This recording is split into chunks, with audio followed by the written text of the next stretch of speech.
No Banquete em Foco desta terça-feira, dia 8 de dezembro, recebemos o vereador Álvaro Azevedo, reeleito com 1.391 votos. O Álvaro é do Partido Avante, tem 34 anos, é formado em administração de empresas, com pós-graduação em Poder Legislativo e em Políticas Públicas. Além disso, o Álvaro possui MBA em Gestão de Negócios. Álvaro, prazer recebê-lo aqui, parabéns pela sua reeleição ao cargo de vereador. Obrigado, Fred. Boa noite para você, para todos aqueles que nos assistem. E mais uma oportunidade de, mais uma vez também, agradecer a confiança de tanta gente por me conferir mais um mandato na Câmara Municipal. Álvaro, na última eleição, você obteve 1.470 votos e nessa 1.391. Você é considerado por muitos, inclusive por mim, que já falei isso publicamente, de ser o melhor vereador desta legislatura. Você acha que sua votação ficou aquém da expectativa ou até mesmo aquém do seu trabalho? Uai, Fred, obrigado pelo reconhecimento, mas eu acredito que não, sabe? Na última eleição, eu não sei o número preciso, mas a gente teve perto de 50 a 60 candidatos a menos. Ou seja, arredondando aqui em números, em 2016 a gente teve 200 candidatos concorrendo, né, para o cargo de vereador e agora em 2020 250. Então isso fez com que os votos fossem mais pulverizados na cidade por conta de uma mudança da legislação eleitoral e a gente sofreu esse impacto no cenário aqui de Nova Lima e, óbvio, em todas as cidades do país. Então, por conta desse número maior de candidatos, a gente vive numa cidade pequena, eu entendo que o meu vizinho é candidato, meu parente, enfim, tem sempre alguma pessoa que, mesmo reconhecendo, gostando do seu trabalho, tem também um vínculo com outro candidato. Então, isso é natural e não me assusta não, para ser sincero. Você vai mudar alguma coisa nesse segundo mandato? Aliás, antes disso, você se arrepende de ter feito algo, de ter aprovado algum projeto, vetado outro no primeiro mandato? Você se arrepende de alguma coisa? Não, Fred, não me arrependo de forma nenhuma. Eu acho que a minha postura ali, inclusive, e aí eu já ouvi isso, inclusive, de colegas, que uma das minhas maiores características ali no mandato foi a coerência. Então, eu mantive a minha postura de independência, né, ao longo desses últimos 4 anos, e por ter mantido também a coerência, eu tanto votei a favor quanto votei contra alguns projetos, por exemplo, encaminhados pelo Executivo, porque votei seguindo essa minha coerência, representando parcela da população, sempre buscando acertar naturalmente, mas não me arrependo não. E acredito até que vou manter essa mesma postura nos próximos 4 anos, porque foi esse o maior motivo das pessoas terem votado em mim para continuar na Câmara. Encaixando um pouquinho nessa sua última fala, você foi um vereador de oposição ou um vereador independente nessa última legislatura? O fato da gente, às vezes, votar contra um projeto do prefeito, a gente é tido como vereador de oposição. A minha melhor definição eu fui um vereador independente, porque realmente, como eu acabei de falar, vários projetos, eu não sei agora de precisar, vamos dizer, porcentagem. Até eu assisti na segunda-feira a entrevista do prefeito Calil no Roda Viva e ele citou lá um dado que tantos por cento dos projetos encaminhados por ele para a Câmara, a oposição votou a favor. Então, ou seja, eu não sei aqui, no caso de Nova Lima, de precisar essa porcentagem. Mas vários projetos encaminhados pelo prefeito, eu votei a favor. Por quê? Por conta da minha independência, minha autonomia e liberdade, me davam a condição de, mantendo a minha coerência, votar a favor naquilo que eu acreditava que era interessante para a cidade e também ter a liberdade para votar contra aquilo que eu entendia que não era interessante, como, por exemplo, acho que foi um marco aí nesse último mandato, a chamada, né, reforma administrativa, que eu afirmei que ela era necessária, mas não da forma como ela foi proposta pelo governo para que a Câmara deliberasse. Apresentei, inclusive, algumas questões para serem alteradas no texto original e, por conta disso, fui tomado como inimigo do governo. Enfim, faz parte da vida, não me arrependo de forma nenhuma, e se acontecesse de novo eu teria o mesmo posicionamento, eu não tenho dúvida nenhuma disso. A reforma vai ser pauta mais para frente do nosso programa. E para esse governo, você tem uma relação pessoal com o João Marcelo, você vai ser base do governo ou vai manter a mesma estratégia, a mesma postura de independência? Eu quero ajudar Nova Lima. Se o João entender que eu posso ser útil para aquilo que é benéfico para a cidade, inclusive eu já falei isso para ele, eu vou estar à disposição da cidade. Agora eu vou manter a minha mesma independência, porque isso me dá a liberdade de representar a população. Em alguns momentos mais críticos, mais importantes ou decisivos, eu tenho que ter essa isenção para representar a população, não só que me elegeu, né? Você mesmo citou 1.391 pessoas. Mas hoje eu fui eleito por elas, mas hoje eu represento 96 mil pessoas. Sou um dos 10, né, que representam toda essa população. Então eu preciso ter essa liberdade para saber bem representar a população. E se eu começar a criar algumas amarras, eu fico difícil, né? Minha situação fica difícil. Então eu não quero perder essa independência. Esse segundo mandato, você considera que é mais difícil do que o primeiro? O primeiro são de propostas, você teve dentro da Câmara, e agora nesse segundo, Álvaro, você acha que é mais difícil? Vai ser mais difícil para você? Não sei se eu pude compreender bem sua pergunta, mas acredito que tendo passado um primeiro mandato, né, exercido um primeiro mandato, eu vou ter muito mais, inclusive, maturidade para exercer esse segundo mandato, inclusive em momentos que eu acredito que vão ser trazidos à tona. Acredito que você deva me perguntar isso, mas, por exemplo, no momento decisivo da reconstrução do plano diretor de Nova Lima. E essa é uma importante pauta que vai ser levada para a Câmara e precisa de muita coerência e discernimento de todos nós vereadores, porque a gente vai estar ali falando do futuro de Nova Lima. Então, acho que, tendo já passado por isso, já tendo amadurecido no cargo, eu vou ter muito mais condição de exercer, até eu acho que de forma melhor, esse segundo mandato em favor da população. Referente ao plano diretor, a gente sabe que a legislação exige que ele seja revisado a cada 10 anos. O plano vigente em Nova Lima foi aprovado em 2007. Caso a Prefeitura não envie o plano diretor para ser revisado, qual vai ser a sua atitude? Fred, é de constante questionamento e cobrança, porque essa lei, inclusive a lei número 2007 de 2007, é o plano diretor de Nova Lima, essa lei ela traz para a população qual vai ser o comportamento da cidade pelos próximos 10 anos, onde que ela pode crescer, de que forma que ela pode se desenvolver, e assim por diante. Então, assim, ela já tinha que ter sofrido essa revisão e atualização em 2017, já se passaram 3 anos sem que a Prefeitura fizesse isso. Não tem como mais Nova Lima se dar o luxo de conviver com uma legislação completamente ultrapassada. Nova Lima de 2007 é completamente diferente da Nova Lima de hoje. E não tem cabimento a Prefeitura não propor isso para a Câmara, né? Como você bem disse, a revisão, ou, no meu entendimento, nesse caso, tem que ser uma reconstrução do plano diretor. A Prefeitura, ela geralmente terceiriza esse serviço, contrata uma empresa para fazer os estudos, as audiências públicas, porque a própria população ela é demandada durante a construção, né, durante esse processo, para que até chegando o final do processo, o texto da lei seja encaminhada para a deliberação na Câmara. Então, assim, eu acredito que a Prefeitura vai encaminhar, mas se não encaminhar, pode ter certeza que eu vou ser um dos primeiros a questionar, inclusive porque fui muito bem votado na região dos condomínios, e eu sei que essa é uma pauta importantíssima para os moradores dos condomínios, não só dos condomínios, mas de toda a nossa população, mas principalmente para essa região, que eu devo satisfação pelos votos que recebi. Inclusive, o Carlinhos Rodrigues, ele sempre, que foi na gestão dele, que foi aprovado o plano, ele diz que o plano, fala do Carlinhos, o plano diretor que foi enviado à Câmara foi até objeto de premiação pelo Brasil, mas que ele foi altamente alterado dentro da Câmara, por isso a importância de vocês, vereadores, caso esse plano diretor chegue até a Câmara.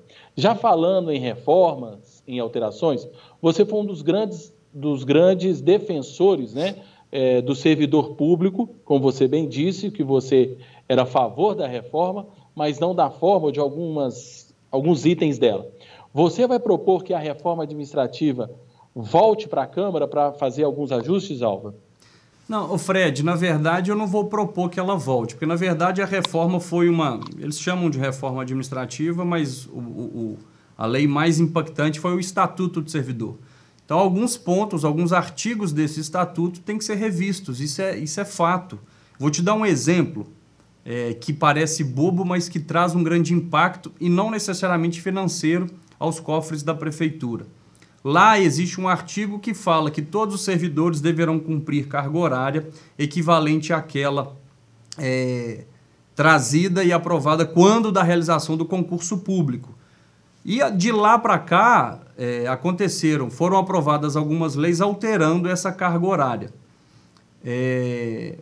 Qual foi o impacto disso? Alguns servidores que, por exemplo, depois de terem passado os concursos com a aprovação de uma nova legislação, de 8 horas começaram a trabalhar 6 horas.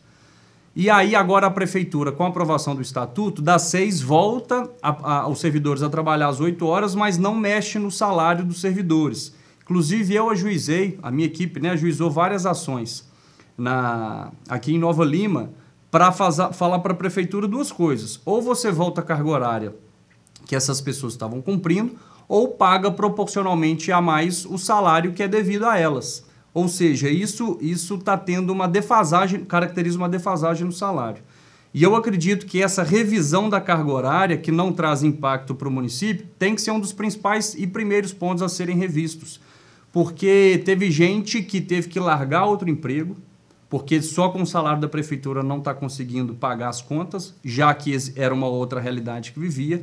E isso não traz grande impacto para o município. Então, eu acredito que um dos primeiros pontos que eu vou reivindicar agora nesse futuro mandato vai ser esse, sabe? Porque realmente são dados da medicina do trabalho, Fred. Mais de 80% do servidor público adoeceu em Nova Lima, sabe? Então, assim, existem algumas outras questões que podem ser revistas que nem sempre trata de questão financeira que traz qualidade de vida para o servidor. E quando o servidor está trabalhando bem, isso impacta positivamente na população, porque todo mundo que vai num posto de saúde, que tem um filho na escola ou que tem algum contato com o poder público, o primeiro atendimento é com o servidor. Se o servidor não estiver bem, isso impacta negativamente na população. Então, assim, não estou falando aqui para trazer mordomia para o servidor público, não é isso, mas é para fazer justiça com cada um deles. Tá, isso parte de você mesmo, do seu gabinete? Pode, Perdão, te interrompi. Ou tem que ter um acordo entre você para pedir ao governo para mandar algumas alterações? Eu não posso gerar gasto. O vereador ele não tem competência nem autonomia para apresentar algum projeto de lei que vai impactar em gasto para a prefeitura naquilo que, obviamente, gere ônus para servidor público. O vereador ele tem competência para apresentar gasto naquilo que não é de servidor. Então, nesse caso, por exemplo, que não gera gasto para a prefeitura, eu tenho competência para apresentar. Mas, naturalmente, eu vou buscar... desse item, né? Eu vou buscar um acordo com o governo, né? Vou ter uma tratativa para que ele se solidarize com isso e entenda a realidade que o servidor está vivendo, para que a gente consiga, se Deus quiser, ter êxito nessa iniciativa. Álvaro, no seu mandato, você fez uma aproximação. O seu mandato, uma das bandeiras dele, uma das pautas foi a aproximação junto à comunidade. Você teve o projeto Gabinete Itinerante, onde mensalmente você visitou os diversos bairros de Nova Lima.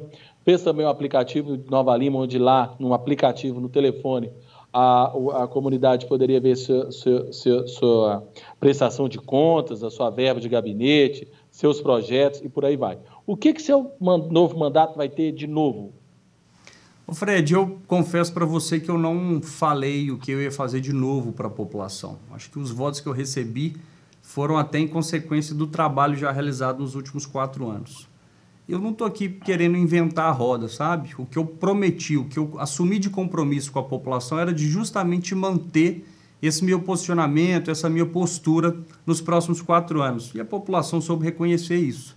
Vou te falar que assim, mas você não está trazendo nada de novo? Se a gente parar para pensar, esse aplicativo que eu criei, chama Fala Nova Lima, onde as pessoas, como você bem disse, elas se aproximam do meu mandato. E um outro exemplo que é disponibilizado no aplicativo são os projetos de lei que estão em tramitação na Câmara, independente de quem seja o autor, ou algum vereador ou o próprio Poder Executivo, Eu disponibilizo esses projetos para consulta popular e as pessoas elas vão lá e votam, elas opinam e votam, elas leem o projeto e falam o que querem em relação àquele determinado projeto. Ou seja, o que a maioria vota no meu aplicativo é a definição do meu voto em plenário. Então, é a população quem define a minha posição através do meu mandato. Ou seja, essa é uma forma direta de participação das pessoas na construção de alguma política que ela queira enxergar na cidade. Então, assim, mas você já faz isso, vai continuar fazendo? Vou continuar fazendo, porque ninguém mais faz.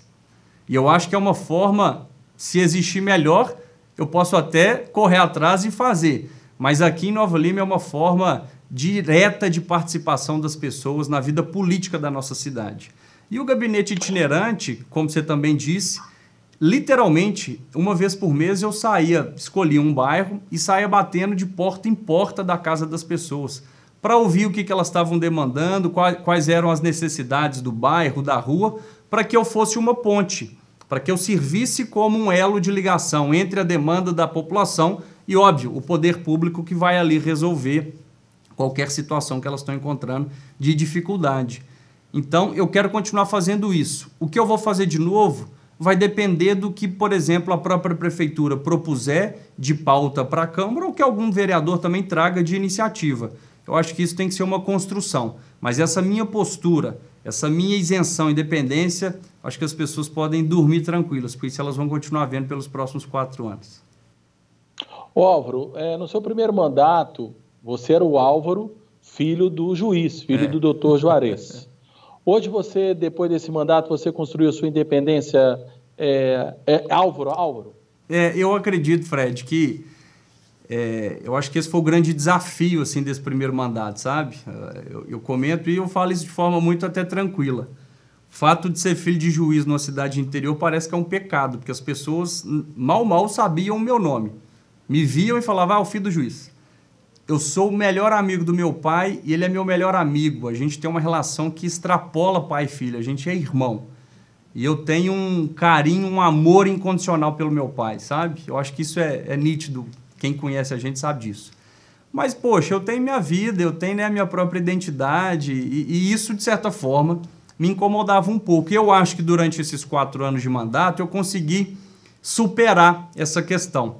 E foi interessante que durante essa eleição agora, algumas pessoas, quando meu pai comentava isso comigo, quando meu pai ia em campanha e pedir voto, falava assim, eu sou o doutor Juarez, o senhor que é o pai do Álvaro? Então, ou seja, inverteu. E eu achei isso muito bacana, sabe? Mas a relação que a gente tem, isso é bonito demais. Inclusive, é o que eu quero construir com meu filho. Mas essa questão de ter superado, eu acredito que durante esses 4 anos eu tive a oportunidade de agora as pessoas me olharem e, obviamente, me enxergarem. Aproveitando um pouquinho, né, não tem como não falar da questão da eleição do doutor Juarez, o seu pai. Você se sente orgulho da eleição dele, da campanha dele, Álvaro? Fred, eu sou suspeito para falar, porque eu acompanhei não só agora nesses 45 dias, né, de campanha mesmo, mas, ou seja, da construção até chegar nesses 45 dias. E o orgulho só aumentou depois de ter passado, né, por esse processo eleitoral. Acho que as pessoas, inclusive, tiveram a oportunidade de conhecer ele do jeito que eu conheço, porque todo mundo conhecia até então como, né, o juiz. Eu nunca vi meu pai como juiz, eu via como pai, óbvio, como ser humano. E eu acho que as pessoas tiveram agora a oportunidade de ver esse lado humano dele, e ele se colocou na disputa como uma opção e levando ideias fantásticas que foram construídas com um grupo de pessoas, cabeças brilhantes, ouvindo também a população. Então, assim, eu tenho um orgulho danado dele. E acho que ele, inclusive, óbvio, né, não venceu a eleição, mas ele saiu também muito realizado desse processo. Porque é uma exposição danada, né, quando você coloca seu nome para disputar qualquer cargo eletivo, e ele sai do mesmo tamanho que entrou, porque o dia 16 de novembro, né, um dia depois da eleição, a vida dele continuou da mesma forma. Por quê? Ele não entrou em baixaria, ele não teve o nome dele vinculado a qualquer coisa de forma negativa. Então, assim, ele se colocou como uma opção. E é direito da população escolher candidato A ou candidato B. Na última eleição, ele tentou ser candidato, não foi permitido, vamos dizer, nos bastidores, numa desconstrução do nome dele. Agora não, ele pôde ter oportunidade de ser candidato e é direito da população fazer a escolha que ela quiser. E se é falta de convite para ser de outra chapa, para outras coligações, não houve, eu concordo com tudo que você disse, Álvaro. Agora vamos falar um pouquinho sobre a Câmara, Álvaro.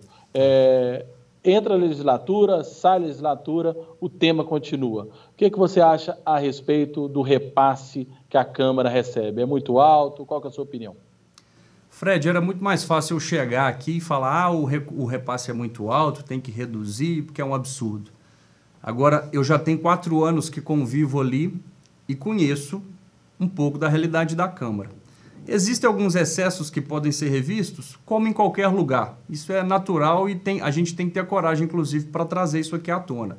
Agora, falar que é a favor da redução drástica do orçamento da Câmara é um discurso muito fácil. É fácil de vender isso e ele é tentador, ele soa bem ao ouvido da população. Mas também é fácil falar quando não conhece a realidade da Câmara. Então, assim, hoje o recurso da Câmara é de 24 milhões, vai reduzir alguma coisa? Não é muita coisa que dá para reduzir, não, sabe? Então, eu acho que, assim, o recurso que é encaminhado para a Câmara é o suficiente para ela pagar as contas, sobreviver, e para mais do que isso, eu acho que um discurso até em alto nível, para que ela possa continuar mantendo a independência dela do Poder Executivo, porque isso é salutar para a cidade. Se você pega uma Câmara com pouco recurso, que ela não consiga, por exemplo, trocar uma lâmpada, ela fica subserviente ao Poder Executivo, ela fica refém de um poder que, quando na verdade deve ser independente, harmônico, quando possível, mas independente. Até porque, até mesmo você, né, você tem um estilo legislador. Tem vários outros vereadores que fazem um estilo de campanha, mas assistencialista. Não é isso? E aí as pessoas vão encaixar seus apoiadores na prefeitura e aí começa essa relação não tão saudável, né, Álvaro? Isso.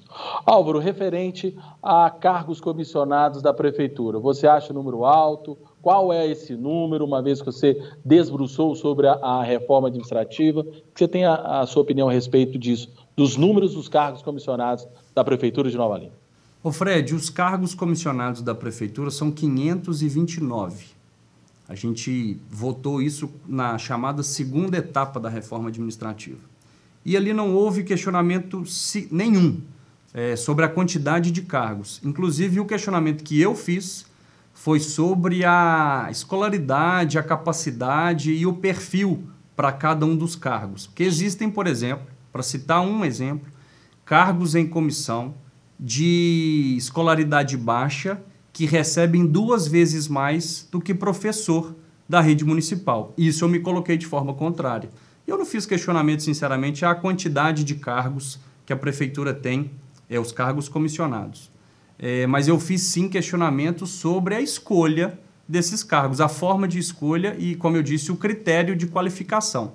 Poxa, é um tapa na cara que o Poder Executivo dá nas professoras quando coloca cargos como, por exemplo, ensino médio ganhando 2 vezes mais do que as professoras que estão ali ensinando a todas as crianças de Nova Lima. Então, eu confesso que isso, para mim, é um completo absurdo. E esse número é cargos comissionados, né? Porque isso. Tem contratados e quais os outros, sem ser de concurso? Pois é, além dos concursados e comissionados, e aí eu não sei te precisar a quantidade, mas existem também cargos contratados e terceirizados. Então, naturalmente, isso passa de 1.000. Ô Álvaro, com toda a sua experiência de 4 anos, com todo o seu trabalho, houve uma renovação de 70% dos vereadores na Câmara. Você se acha preparado, você está se colocando como candidato à presidência da Casa Legislativa? Tô, Fred, eu estou colocando meu nome à disposição. Não estou colocando não, já coloquei meu nome à disposição. E eu me lembro que há 4 anos, quando me perguntaram, você ganhou a eleição agora e vai ser candidato a presidente da Câmara, eu falei, lógico que não, eu estou chegando agora e tenho que conhecer como que funciona a Câmara. O papel do presidente da Câmara não é simplesmente conduzir uma reunião e saber falar em público, né? O presidente da Câmara, ele toca, ele é o gestor, o ordenador de despesa de um poder constituído do município. Então, eu acho que assim, aqui não vai nenhuma crítica a ninguém, porque todos podem ser candidatos, todos podem ganhar a eleição, mas é uma forma minha, pessoal, de pensar. Eu acho que para se pleitear essa função, tem que entender um pouco, eu acho que é legítimo isso, né? Colocar o poder legislativo na mão de quem conheça um pouco. Nada impede de quem não conhecer estar bem assessorado. Mas meu jeito de pensar, eu acho que tem que ter um pouquinho de preparo para saber conduzir bem a Câmara Municipal. Então, sim, eu coloquei meu nome à disposição. Álvaro, nós estamos chegando ao final do nosso programa. Gostaria de te agradecer a sempre disponibilidade em atender tanto o jornal A Banqueta quanto a TV Banqueta e deixar esse 1 minuto, 1 minuto e meio para você passar o recado à população que te reelegeu e que você vai trabalhar aí pelos próximos 4 anos. Fred, mais uma vez, muito obrigado pelo espaço. Estou sempre à disposição quando se fizer necessário. E quero também, aproveitar essa oportunidade para agradecer às 1.391 pessoas que, mais uma vez, me confiaram a honra de poder representá-las na Câmara Municipal e saibam que podem contar comigo e eu sempre, de forma muito honrosa, vou estar à disposição de toda a cidade de Nova Lima. Ok, obrigado a você de casa pela audiência, pela confiança e até a próxima sexta-feira com um novo Banqueta em Foco, com um novo vereador eleito na Câmara Municipal de Nova Lima. Obrigado e até lá.